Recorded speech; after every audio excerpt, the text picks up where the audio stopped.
How's it going? And welcome to episode 200 of On the Wire. I am Adam Howe. You can follow me pretty much everywhere. I don't really do anything much out there except for right here where you're watching and listening. But I'm at 80 grade, joined for basically the 200th time. With me is my co-host here, Kevin Hasting. You can follow him at Chasing Wins on Blue Sky and at Hasting Kevin on the Twitter. Kevin, 200 episodes of talking about fab, talking about drafting. It's been about 4 years now, almost to the day that we put out our first episode. You feel any regrets for that time period, having to spend that much time with me? Oh man, not at all. In fact, it's the opposite, man. Thinking back, Nick paired us together for an audition because he was starting the podcast portion of Pitcher List, and we had some of the same ideas. We both wanted to do a fab thing. So not only did he allow us to be a part of his podcast network, he left us together. And it's been amazing, Adam. I get to talk to you every week about baseball. And here we are to do it again with one of our favorite guests that we have multiple times over the years. I was gonna introduce him. I'm like, and basically been on the show 200 times with us, joining us today for a very special episode, Mr. Todd Whitestone. Not any stranger to the fab world. Todd, you have been reviewing the fab landscape of the NFBC main event for how many seasons now? How long have you been doing that? 4 full years I've been doing it. Yes. Yeah, so as long as we've been doing this podcast, you've been doing it on the outskirts as well, publishing on the regular on FTN, which is one of the nice pieces about your article. It is not behind the paywall, and so everybody who's not reading Todd's reviews of the main event fab, you're doing it wrong, because if you can get insight into what's going on at the highest level, you should be taking advantage of that. All right. Well, we're gonna skip our normal format. Typically, right in the off season, if you guys are following along at home, we typically go through some kind of news items. We'll go right now. We're in the middle of our preview episodes where we are going category by category, as we do in the regular season, as well as we're talking about fab. We don't go position by position, you go by categories. So 5x5 categories. We're going to do that a little bit later on. But first, I want to pick your guys' brain about a generalized question about over the last 4 years. Kevin, you and I have been doing the podcast for 4 years. We just established, Todd, you've been watching the main event fab for last 4 years. And in those 4 years alone, I'm sure everybody here has made a bunch of mistakes. And Todd, you've witnessed even more mistakes. And you don't know they're always mistakes on the start, right? And sometimes you don't know until the season's over and you're like, yeah, I shouldn't have done that. Hindsight's 20/20 and all that. Right. So we're gonna, I want to get, Todd, I'm gonna start with you. Generally speaking, what has been some of the trends that you've seen throughout the fab landscape where people have overcorrected or made changes over the last couple of years to really make sure they're fine tuning, make sure they're learning from their mistakes? Yeah, I mean, there's two things that I want to mention, Adam. The first is I've done a couple studies, and it's clear to me that the fantasy managers who win a fab bid with the highest amount, so like $300 plus, even early in the season, even when it turns out to be a good player, they generally do not finish in the top three in their league in the main event. And sometimes in the beginning, when I was doing this, I had regrets of, they spent 300, they got a, potential closer, and here I am bidding less, and maybe I'm making a mistake. But I'm pretty firm on the fact that really is not true in general. There are exceptions, of course. So that's my number one takeaway. The second one is more of a fab pattern. There was a very similar fab pattern from 21 to 23. And through week 8, everybody spent on average $60 to $80 per week. And then it sort of tailed gradually off. In 24, there was much less spending early, and there was a lot more money available late. And my theory is that in 23 there was this regular clockwork of prospects that came up generally one a week. Everybody spent a lot of money, and people got used to that, and so they were just holding back on their bidding, and so that sort of put the pattern off. But I still think the general pattern holds that people spend a lot the first 8 or 10 weeks. It's a gradual decline, and if you can hold off on spending as much as they do, you're sort of in the driver's seat in the middle and later part of the season. So those are the two takeaways over 4 years of following this that I would share with everyone. Yeah, I mean, I think the general onset, that first point that you brought up is like when you win that big bid in any given week, and how that correlates to not actually winning your league is kind of an amazing functionality. Like it's just an amazing correlation. That great, yeah, you win the week, but you lose the war, and it's all but guaranteed to happen, at least based on recent history. Now, part of it might be due, Adam, to the fact that the teams bidding the most are the teams maybe in the most trouble. Maybe they've had more injuries. So I can't say it's only because of the bid that they're in trouble. But I can say that it generally doesn't dig people out either. Mm-hmm. So, take it for what you will. There are situations where you want to bid a lot of money. But I would just say it generally doesn't work, at least in the main event. Yeah. I mean, Kevin, you talk about all the time being conservatively aggressive throughout the course of the season. And I mean, Todd, you're talking about winning a big bid even at the beginning of the season. I mean, that's going to handcuff you even more so throughout the season when you're the only one, at least on the onset, to not have flexibility to make the moves. Now, the other argument is, if you spend more money on the player at the beginning of the season, they can make the most impact on your roster. True. And we'll actually get to that a little bit later in the show, at least an example of that a little bit later on. But Kevin, you walk us through, when can you feel a little bit more comfortable, again, not knowing that it's a guarantee that if you win that big bid, but it really hurts your chances, again, handcuffing you with flexibility and what have you throughout the season, and talk a little bit more about your mentality of being conservatively aggressive. Yeah, what I mean by that, Adam, is that I'm conservative in my bid amounts typically, but aggressive in the timing, trying to be a week or two ahead on a player so that I can acquire them for the conservative bid. It's really that simple. It's easier said than done because that there's so many good players out there all doing the same thing, right? They're trying to do the same thing. So one thing specifically in 2024 that I have realized, and Vlad Sedler puts out his fab article each week at FTN. It is a standard in the industry. Almost everybody looks at that. And one thing he was talking about in 2024, and I think I'm making this change because I typically talk about, I'm not going to make that $300 bid Todd was talking about. I just don't. But I do set aside some of my yearly fab budget to go big one time. Like I like operating under the premise that I have $800 of fab to start the season, not 1,000, and that 200 is my reserve for if I do want to go big at some point or a couple of times.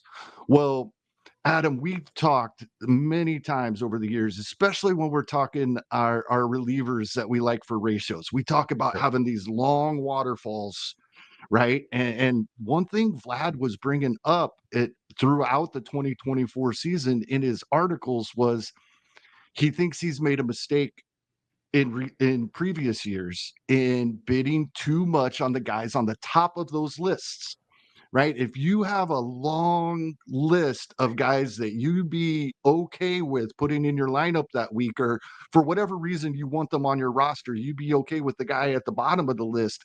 Why are you going to spend so much more on the guy at the top when they're probably we're only looking at these guys for a week or two. Very rarely are these guys going to stick on our roster. So if they have similar chances to give you similar numbers, why are we spending all that money on our burning and churning, right? So maybe I'm going to set aside a little more. Maybe I can do it 2, 3, 4 times, go a little bigger throughout the year.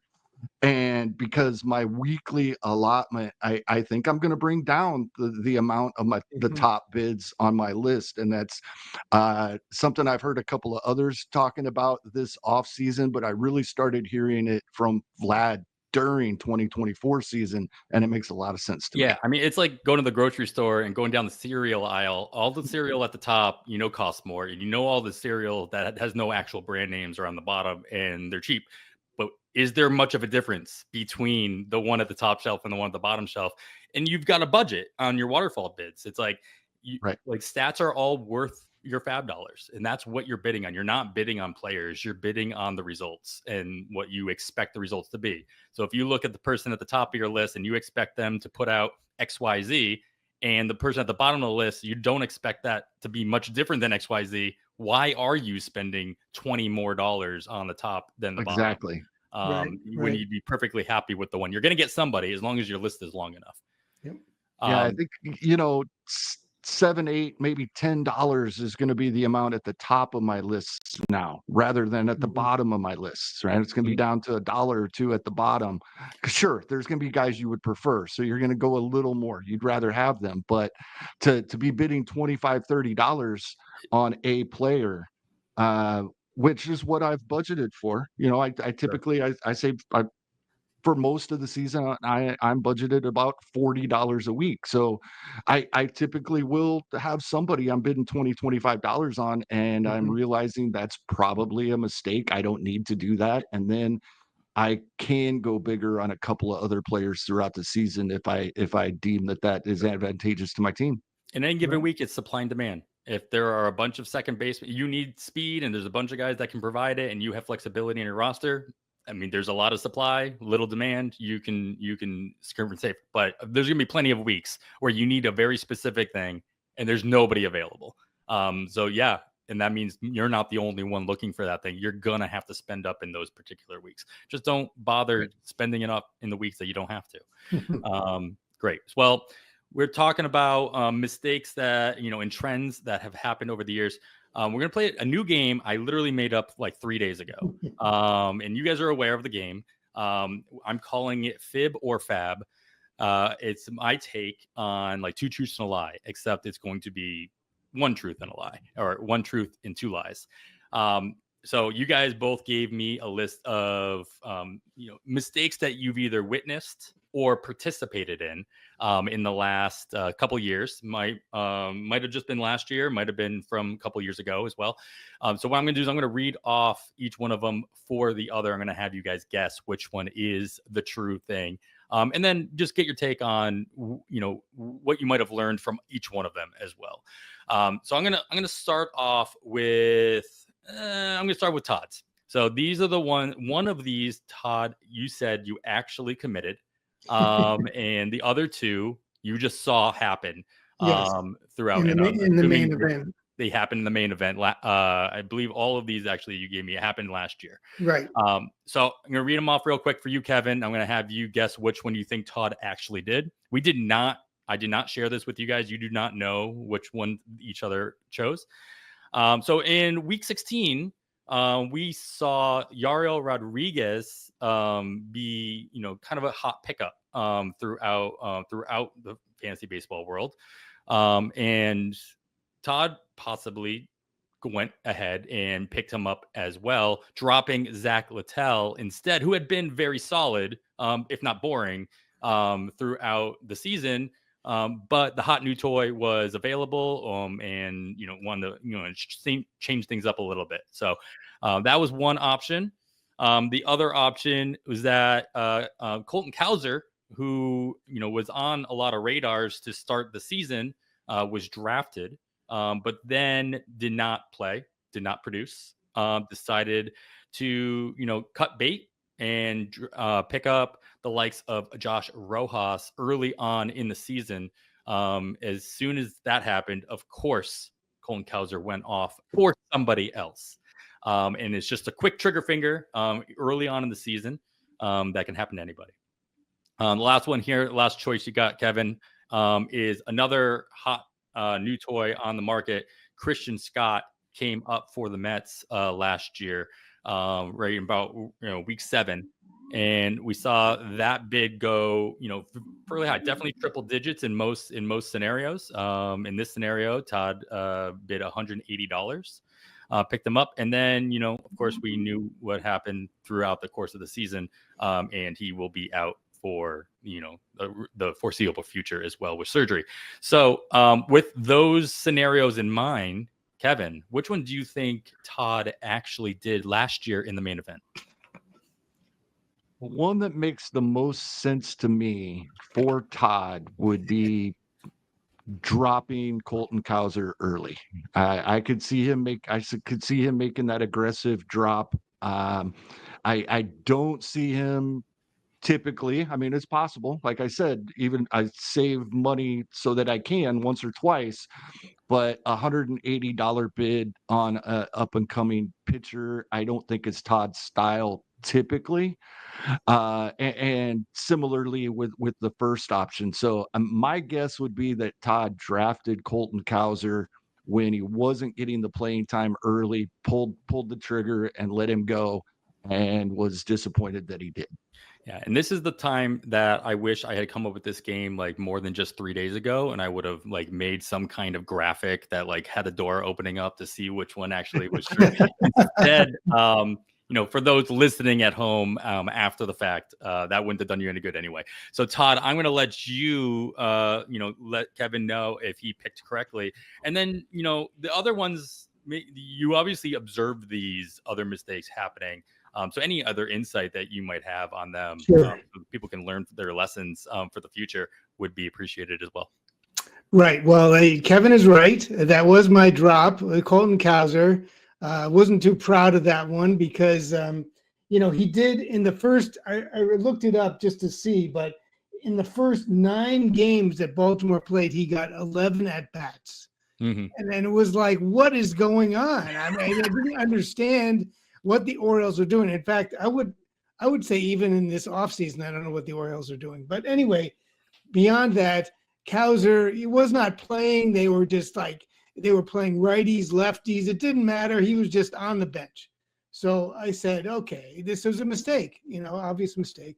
And so I dropped him. And then he was, the next week, he was on fire. I mean, he hit 4 homers, stealing bases. He was in the lineup. That's the worst, Todd. It didn't even take a while. It was immediate. It happened immediately. That's the worst. Yeah. And then, of course, he went for over 300, which I didn't win the next week. So anyway, yes, Kevin is right about that. Christian Scott was bid for big dollars. And in fact, the 180 I cited was not nearly the highest. He was the highest main event bid all year for one fantasy manager, $655. And of course, that was a big mistake because he didn't do anything. Not that you would have known, but he didn't really have the track record, and there was a lot of reasons to be skeptical. The third one, I feel like this is the kind that does sometimes bite me, is the Yariel Rodriguez has the strikeout upside. He's the kind of guy that can really be a number 2, 3 starter. Let's go for him. Littell, okay, he's like bumping along. And Littell was really good last year. He had wins. He had good ratios. He was the kind of guy in a main event 15-team league you want. And that was I would have said my mistake in understanding it. I didn't do that one. But but anyway, I could have easily done that one too. Sure. These are instructive because it's week 2, 3, 4, and you want to do something. Your team is in 9th place, doesn't mean a lot, but you're like, let me do something, and these guys come available, and you don't need always to do something, especially if you're dropping a guy that could be really valuable. So Sure. anyway, that's my takeaway. And good job, Kevin. I knew he would know that the Christian Scott thing was not mine because especially if you'd have went 655, I'd have known for sure. Yeah, I didn't put that, but he knows also I'm a Yankee fan, so I generally don't bid, big dollars on the Mets anyway. So, but anyway. But I mean, I think the other takeaway here is always keeping an eye on what everybody else is doing, not just who they're picking up, but who they're dropping. So you're gonna get a mistake like Todd did, where he's dropping Cowser. You're like, you know what? I didn't put the time. I didn't put the draft capital in. I didn't put the time, even the just couple weeks in on my roster. I can bid bucks. My question though, Todd, did the person who bid over $300 on Cowser win the league? Is this an example that you talked about earlier, where if you win that big bid of the week, it correlates? I don't believe so. I don't know for sure, but Cowser, as much as he was in the next 2 or 3 weeks, he was like the number one fantasy player. Yeah, sure. He did not maintain that all year. He was good. He was helpful, but and that's the thing to remember. A lot of these guys, the guys that are the hot pickups are generally guys that hit 450 during the previous week, and there's no way they're going to maintain that. So if you say, well, how do I value them if they hit 280, even, which is a good number? Do I really want to go crazy? But anyway, Cowser was good, but he wasn't a league winner. Fair. I actually did something very similar, Todd, but it worked out for me, even though I tried to get my player back and didn't. That I was one of the people that dropped Luis Robert right away. And then when he came back much quicker than we thought, I put a triple digit bid in to get him back and lost. He went for $400 or $500, I think. This was in a OC online championship. Right. And at first he came back and had a couple of nice days. He started off pretty hot, and I was like, oh man, I let him go too soon. It ended up working out. I'm glad he wasn't on my roster the rest of the season, but similarly, it was due to injury, but yeah, I let him go immediately. Yep. All right. Kevin gave I like Kevin's because they're definitely more of a general take here rather than specifics. There obviously are specific player examples in here. So Todd, you're going to guess from these two. I'm going to try to get through these really quickly. Sure. First, the first one is the general idea of not paying attention to your bids and then ending up with a player that you can't play or you're zeroing them out. And so in this example, Kevin needed a shortstop because he had Trevor Story in his roster, and so he made multiple bids for multiple players, didn't get any of them, and it turns out the person he was going to drop to bring up that shortstop, also he lost in a different he dropped in a different bid list altogether. So he was stuck with Trevor Story in his lineup and got a 0 for that week at that position. The other option you got is just the general idea of not paying attention to how much you're spending on multiple players. And so in this scenario, there's 2 players that Kevin really wanted. And instead of putting them together in the same waterfall bid and then forcing only getting one of them, he had them in separate bids altogether.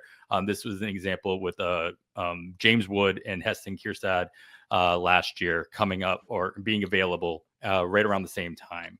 So spending more money than he'd like in that week because he ended up winning both bids. Great, sure, nice to have him on the roster, but didn't really want to spend that much money. And then the last one is just literally not checking your bids ahead of time. And this happens every year without fail across leagues, just not checking the spelling of the player that you're bidding on. So the example that Kevin gave that he may or may not have done was bidding on Matt Festa instead of David Festa last year as David Festa became a hot commodity. We've seen it being done with the McGill brothers. We've seen it done with all the different T. Rogers out there at different points. Luis Garcia. There's a lot of Luis. Yeah, that's not even El Garcia. It's just the same name. Yeah, sure. There's a lot of examples on there. So which one, Todd, did Kevin actually commit over the course of the last 2 or 3 years? This is tough because Kevin is pretty meticulous. So he doesn't likely make a lot of these mistakes generally. But I'm going to first of all eliminate the James Wood Kerstad, because I just don't feel like Kevin's a hot rookie kind of guy. Let me go for those guys and put them in separate bid lists. I don't think he would do that. So that leaves me with the Matt Festa, David Festa thing, and what was the other one? The getting a 0 at a position. Oh, getting a 0 at the position. Story. Yep. So I'm just going to go with what's, I think, easier to do, and I think the Festa one is what I'll pick, because I feel like that's easier to do quickly. I don't think Kevin would need a shortstop and put them in a separate list from the one he wanted to drop. So I'll go with the Festa.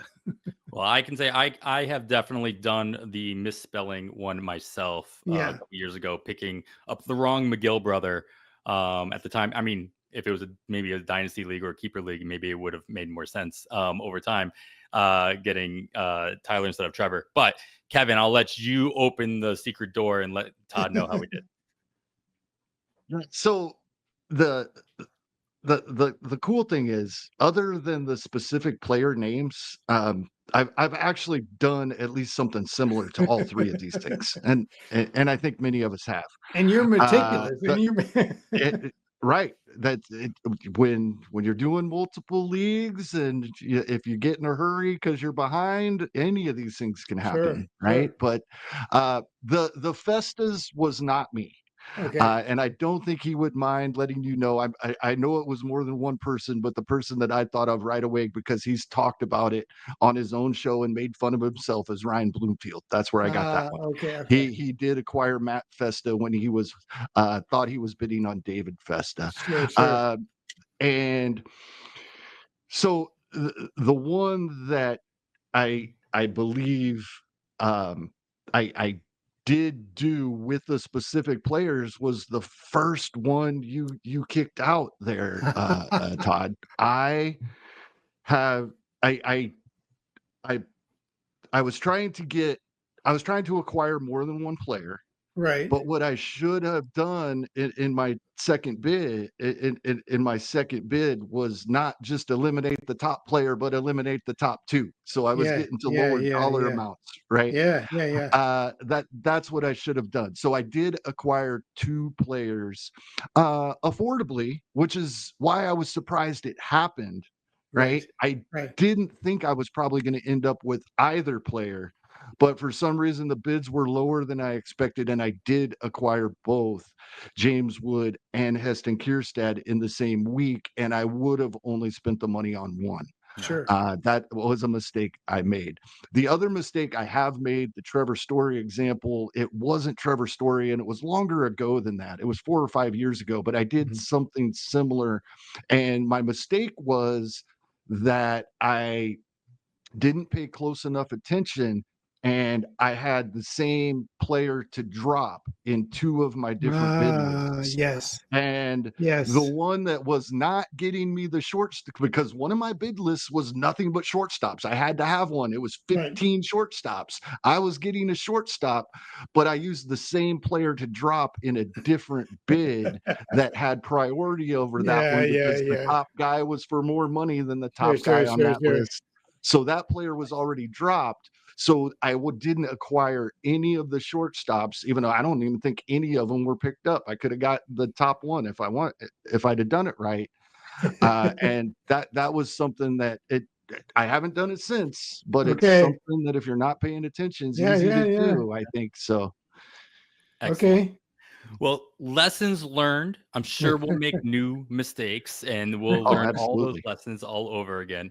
But we're halfway through. It's interesting for us, Kevin, because we don't typically hold ourselves to 1 hour episodes. We're going to do our best to stay within panel so Nick doesn't kick us out in the middle of a sentence. So we're going to get into the second part of the show here that we're going to, of course, I've got to play Ask, right? It's my favorite game that we've come up with on the show. We've been playing it for a while now. We're going to play Ask category by category, but we're going to do it with a little bit of a theme. So first and foremost, the theme here is week 1 edition. And the week 1 edition is easy to do now if you've already drafted. And Kevin, you and I have talked about this quite a bit, especially starting last year when we started doing our listener leagues back in October. We didn't do our listener leagues this year until January. But last year it was a lot of fun getting a fab league under your belt. And of course, the argument for it is that you can make mistakes and you can take shots because you can make the changes in the week 1, week 2 fab period of your league. So, Kevin, I'm going to let you start. I'm going to give you the pro. And then because Todd, you already kind of put some notes in that you're not one to usually start drafting early, especially fab leagues. So Kevin, when did you do your first fab draft this year? And would you continue to do early fab drafting, or did you kind of go the other way? I actually waited a little longer this year. It was our 15-team listener league, was my first fab league this season. So that was the end of December. I think we did it in October last year. I don't think there's a whole lot of difference. There was some news, there's some players land, but I don't think there was any big injuries that came about in that time. And I enjoy it. I like, the typical thing with drafting early, and it's usually draft and holds and gladiators, is you can get value, right? There's ADP hasn't been established. Not as many people, although it's more and more every season, are digging in earlier and earlier. So it's not as easy as it used to be to find some values early in the year before guys start rising up the draft board or increasing in auction dollars. That is the advantage. And yes, uh, the thought process of doing a fab league early, then as you said, you do have that opportunity to fix your mistakes, or it wouldn't even be a mistake if there's an off-season injury we didn't know about. You can replace that Or a player, rule change that, but yeah. it is going to cost you some of your fab dollars, right? Right off the bat before the season even starts. That's the drawback. But I do like having that opportunity to gain the value by drafting early, and then if something goes awry, fix it, hopefully.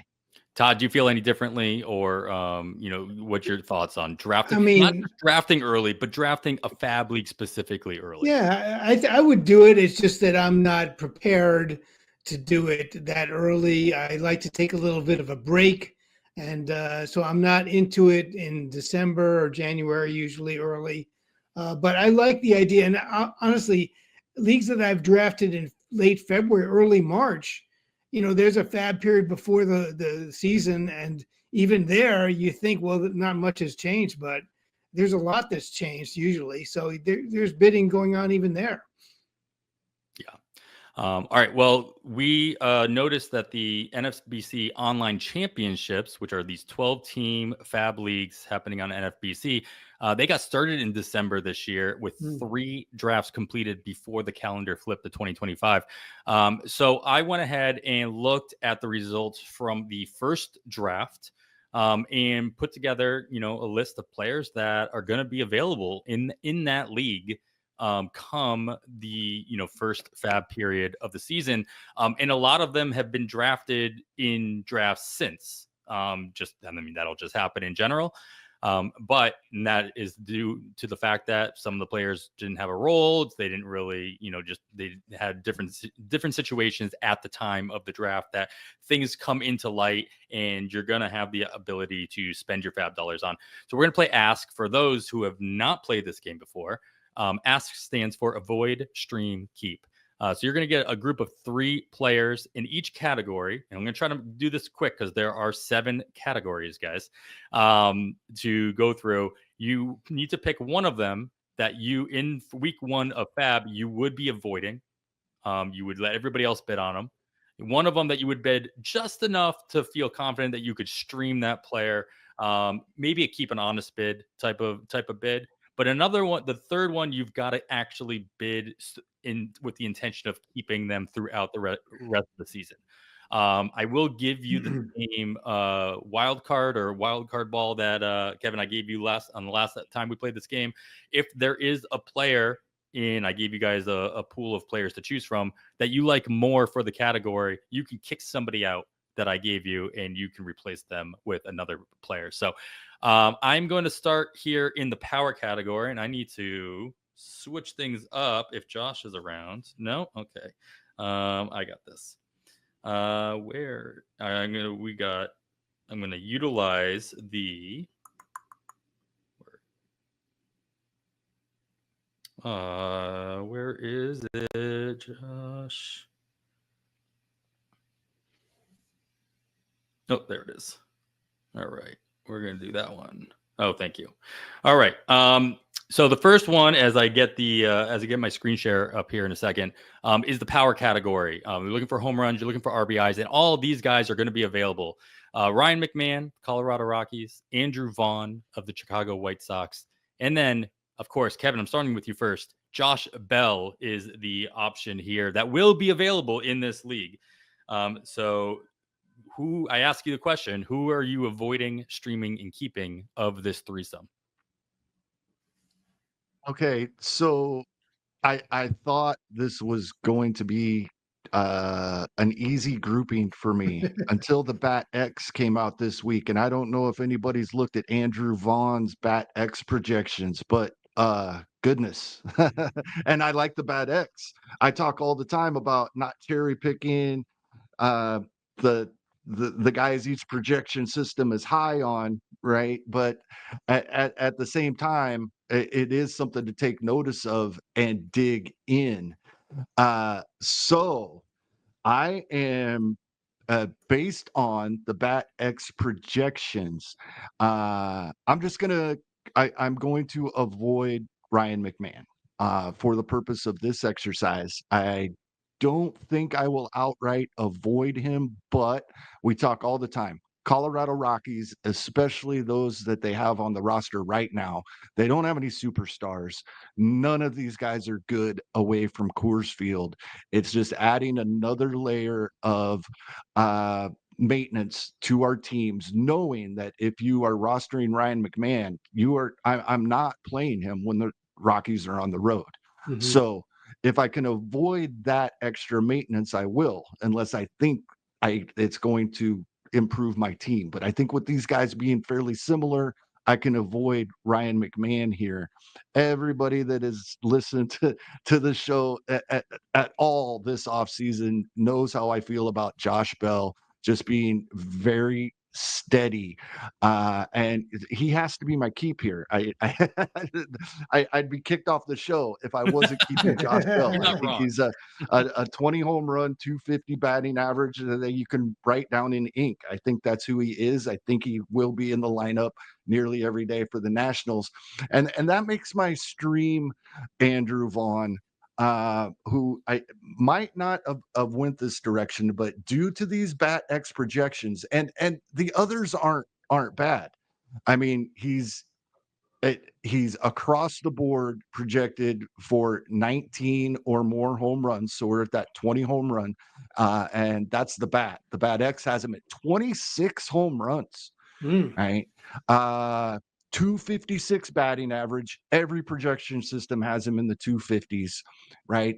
I want 70 runs, 70 RBI. The Bat X actually has the 70 runs and over 80 RBI. We're not counting on any stolen bases really from any of these guys, but due to the Bat X and going through, he comes out as the 11th ranked first baseman for 5x5 Roto. Wow. And if you're getting that off of the wire, the 11th best first baseman in a 12-team league where you also need a corner infielder, I have to use him at least as my stream since Josh Bell has taken my keep category. All right. Good takes there. Of course, I need to get your Josh Bell take in there once again. And you're not 100% rostered with Josh Bell anymore. He got drafted in our listener league by somebody else. I told you I was going to do it, and then somebody else ended up. Somebody else even beat you to it. Yeah. So, All right, Todd, real quick, what do you have as far as adjustment? Do you actually have a little wild? You're throwing a wild card in, so I'm going to go ahead and throw him up there. You're going to kick sure. Andrew Vaughn out of this, and tell me a little bit about why you're going to choose Tyler Soderstrom instead. I'm kind of glad with the projection, I kicked out Andrew Vaughn, because that sounds like something I have to look at more carefully. But Vaughn, I felt like, was just sort of a middle of the road guy that I didn't want to really look at too hard, because I don't believe he's going to drive in that many runs in Chicago, but I could be wrong, of course. I agree with Kevin on the cut. Ryan McMahon, I don't want to deal with it. I don't think he's really been improving over time. I don't think he's showing too much. And his batting average is sort of a risk. So I'm with Kevin there. My stream is about Josh Bell, because I do think he has potential. I do agree with Kevin that he'll get to the 250, 20 homer roughly at the end of the year, but he always seems to be on these guys that goes on a hot streak. So I feel like if you could get him then, that would be the ideal moment, because like in July or August, he always has a few weeks that he's on fire. And then I think the rest of the year, he's not that helpful. So he seems like a stream to me. I did throw in Tyler Soderstrom because he has excellent hard hit numbers. It was 49.6% hard hit rate, 14.6% barrel rate. Just fantastic numbers if he can maintain anything close to that. So I think he has the most upside even of these this group, and he would be the guy that I would want to keep and see if he really can do anything in Sacramento. West Sacramento. I'm going to make sure I clarify West that. Sacramento. West Sacramento. Shout out to West Sacramento and not Sacramento. All right, cool. We got to speed things going, guys. So let's get into the speed category here. Todd, I'll let you start us off here because I think there's an easy one for Kevin in this grouping as well. We've got, I'll update these pages. That's why I went through all the effort of setting these up. Jacob Young is our first option outfielder for the Washington Nationals, of course. And then our second option here is going to be, if this will update, let's go with Victor Scott II. Actually, this is going to be Dylan Moore on this page. And then Victor Scott II of St. Louis.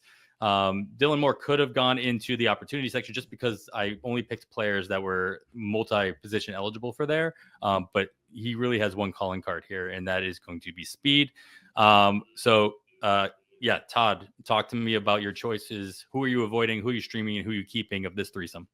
In the speed category only. That's the only thing. Yeah. So I think Jacob Young is the guy to keep because he's not a great player. He gets up there, he tries to bunt, tries to get on, tries to slap the ball around. But I still think there's nobody to really chase him out of center field. And they need his defense. So he's going to play. He's going to be the number 9 hitter. I think he could steal you 25, 30 bases without much difficulty. If that fits in with your team, I think that's fine. He's not a great hitter. He's not going to hit you any homers. But for speed only, I think he's the keep. Dylan Moore is my stream because every once in a while, the Mariners put him hitting 4th or 5th, which I really don't understand. But anyway, he bats around 210. But he's so position eligible that he's just helpful to have around, especially in deeper leagues. And he does steal some bases, does steal 20 bases or so. My cut is Victor Scott. I think the kid will be great, maybe, or very good, maybe, but it's going to be 2 or 3 years away. I watched him last year. I don't think he really is a hitter. And on top of that, he's not even a really good defender. So I just don't see the Cardinals giving him lots of at-bats this year. Maybe I'm going to be wrong. And he's going to all of a sudden get it together, but I don't think he's going to give you a lot of steals. I don't think he's going to be up for that long, and that would be my cut. Kevin, you going to switch it up with any of these, or do you have any other takes that are different than Todd's choices? Well, I agree. We've talked about these guys. Jacob Young, the playing time due to his defense and the stolen bases with a decent batting average. Dylan Moore. Now the Polanco going back to Seattle kind of is diminishing my Dylan Moore excitement just a little bit, but I still think second, third, short outfield, right? We don't expect him to qualify at catcher. So anywhere but first base, I want Dylan Moore on my roster every week so that if I need somebody on Friday, Dylan Moore covers most of my team if I need him. And Victor Scott, I agree with Todd. I think he's going to be really good. I saw him live in Arizona last year.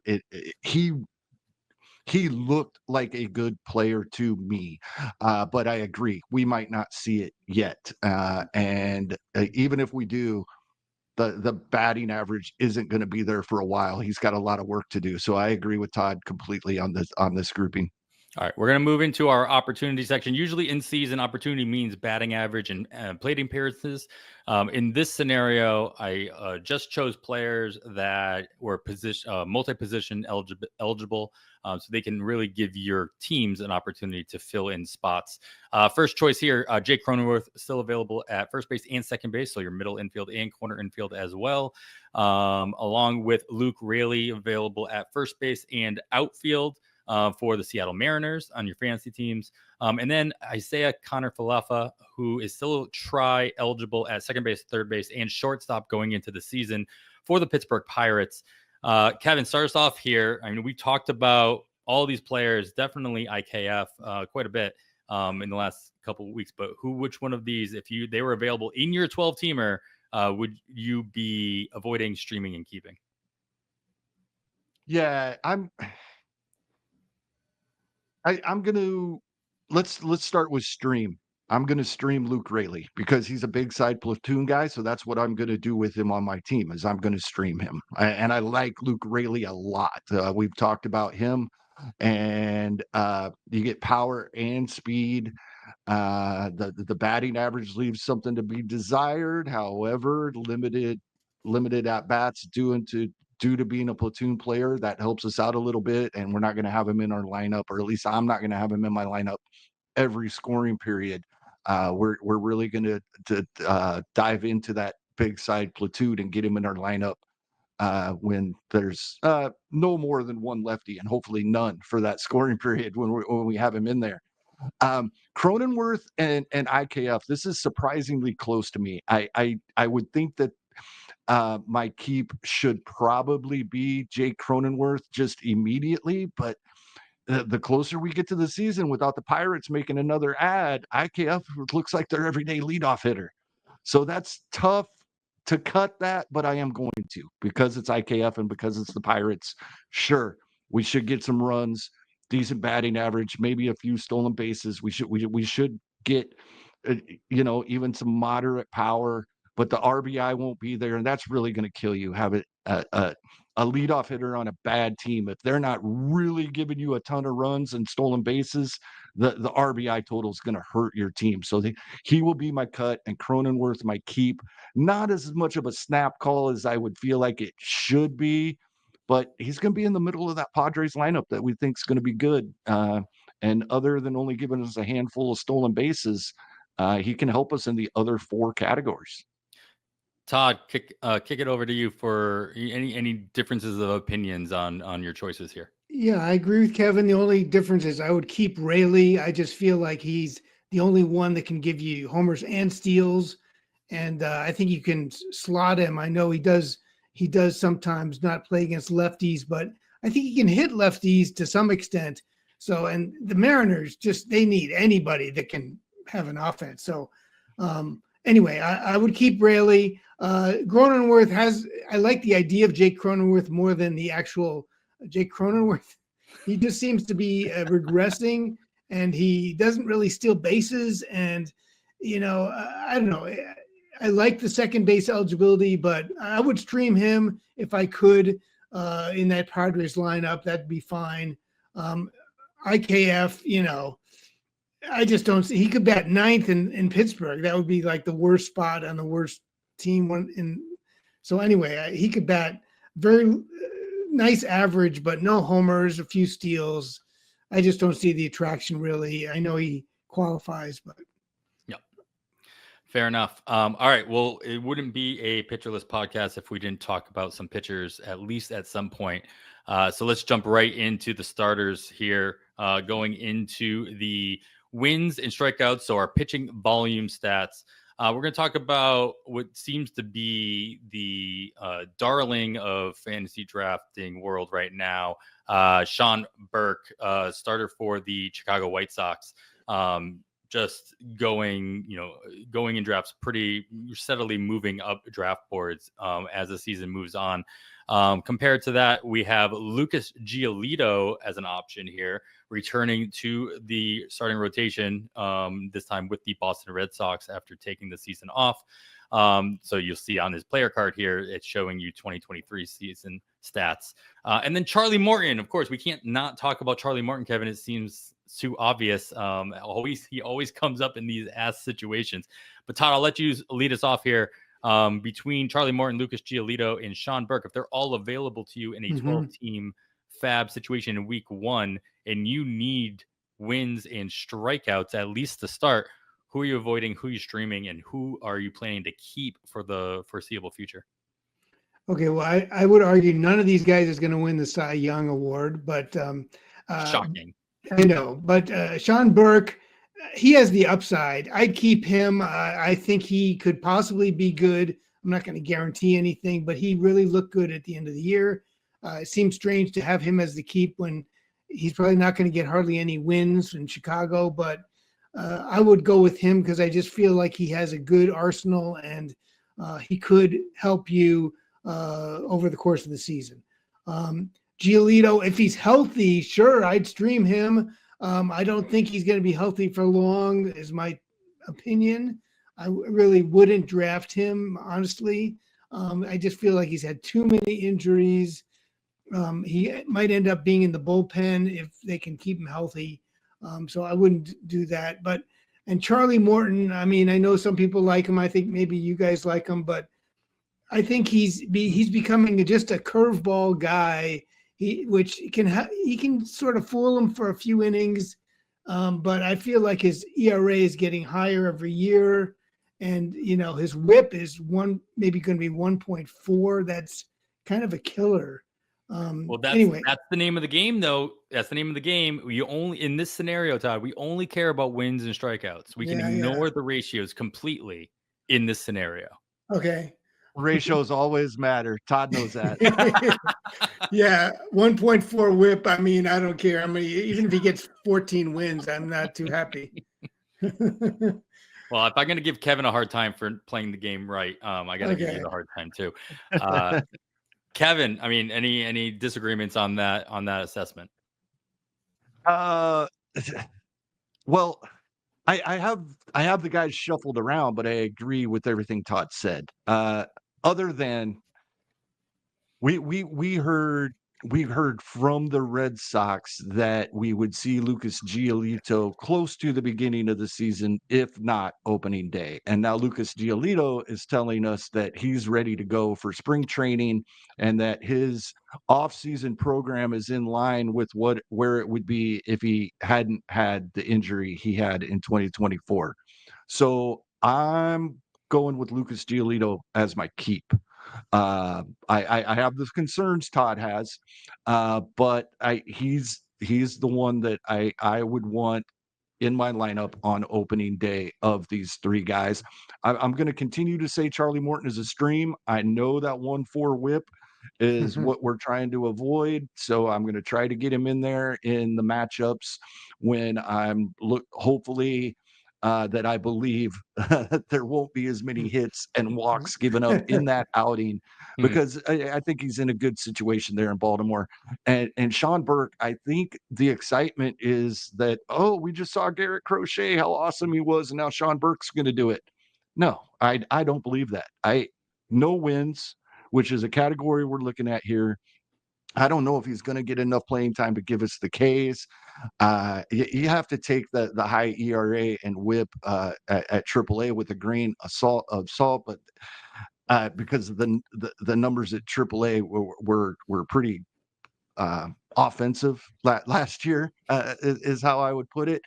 But still, I mean, if Charlie Morton 1.4 WHIP at the major league level, and Sean Burke was a 1.3 at AAA. Is he going to be any better than Charlie Morton? I mean, if Sean Burke is good, congratulations to the people who roster him, but he's not going to be on any of mine. Yeah, fair enough. All right, we'll move into the ratios category. I picked three, of course. I picked three relievers here, and I will have to update this name tag because I realize it's wrong. The first one's going to be Jason Adams. There he is. Jason Adams, San Diego. Of course, gotta consider the caveat that San Diego will be playing in that early series, so you get a little bit of a free look from everybody out there. The other option is, Kevin, one of your favorites, Cade Smith, or maybe not your favorite, but I know you drafted him somewhere already. And then Matt Strahm, Philadelphia Phillies. All these guys, obviously relievers, not in a closer position per se, but can assist you with a solid ERA and whip. Kevin, starts off here. Who you're voting, who you're streaming, and who you're keeping in week one if they're available. Yeah, you're right. I'm going with Cade Smith. It's risky in that we know relievers are very volatile from season to season, and we've only seen him for one major league season. So I know that's a risk, but he was so good. I feel like that Cleveland can keep him going. The other two, they're almost interchangeable to me. It would depend on who, we're talking about the first fab of the season, so they won't have played yet. But in season, these guys will be available off and on the wire all year.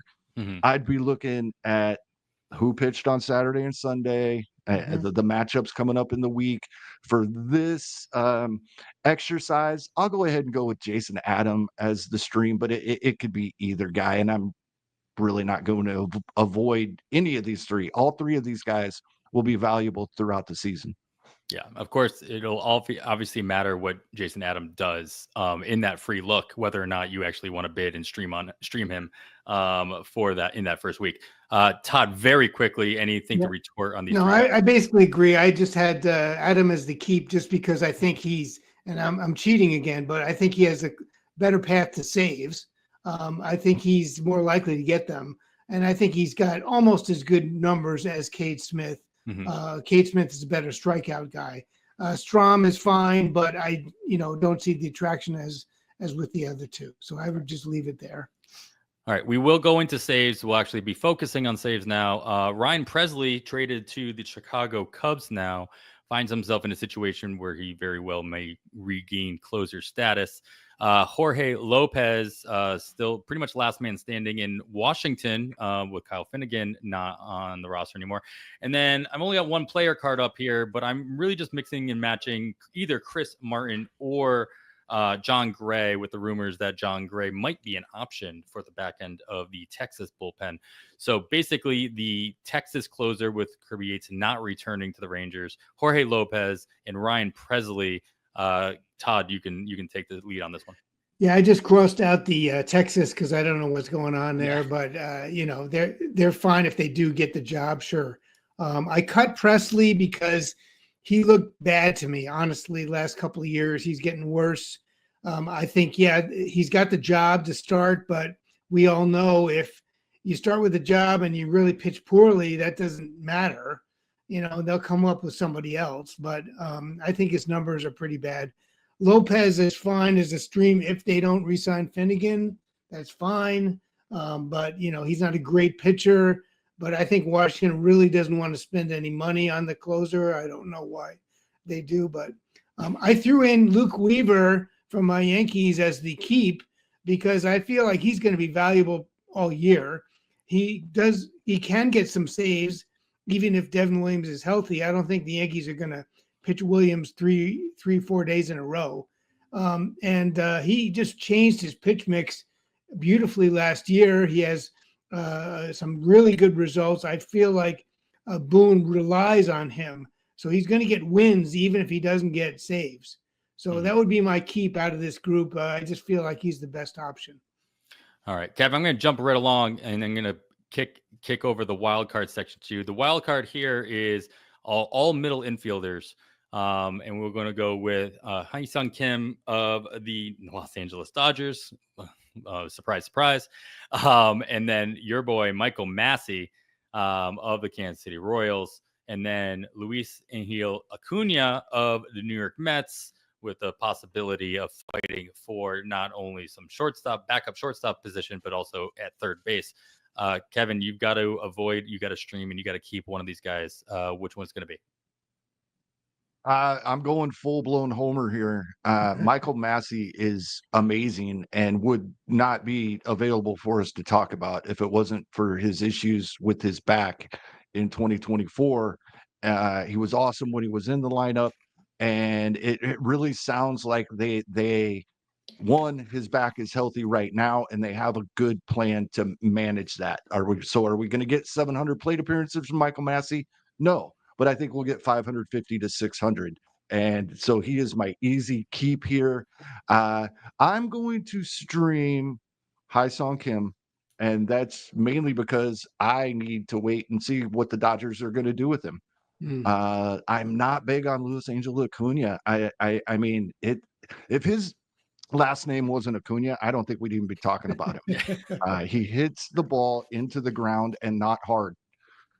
So yes, his speed is what it's all about. But the overused phrase "you can't steal first base" I think really does apply here. Yeah, I mean, in a very small sample size, you can see that hard contact rate is actually pretty good. But it's as small of a sample size as you can really get in a major league debut. All right, Todd, any kind of parting words on these guys? Do you have different? No, I agree with the cut on the Acuna. I did have Massey as the stream and Kim as the keep, but I'll trust Kevin on Massey if he thinks he's going to get regular playing time. I don't know that Kim is going to get regular playing time, but I was up in the air on both, so I just chose Kim. But that's fine. I kind of agree with the sentiment. Yeah, I mean, with the trade of Gavin Lux, there's at least, a sentiment that, the Dodgers like what they see and they want to, give him a shot. So, yeah, I think it's definitely a wait and see approach with Kim, but we'll wait and see.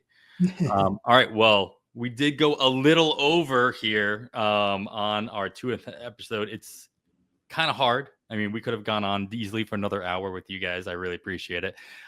Kevin, any last kind of parting words as we tend to end our episodes in this manner of, any advice, any things you want to take home from our 200th episode?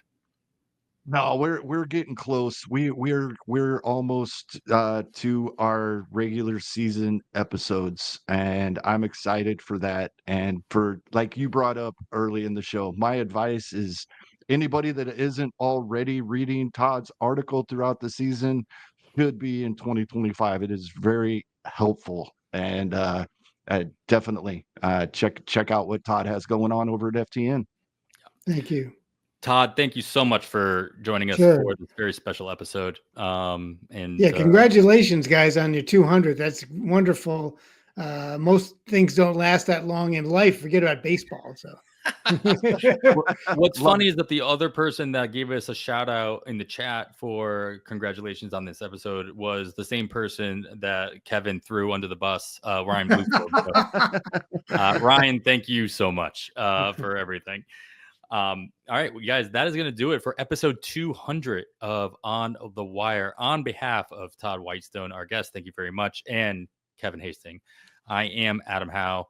We bid you goodbye.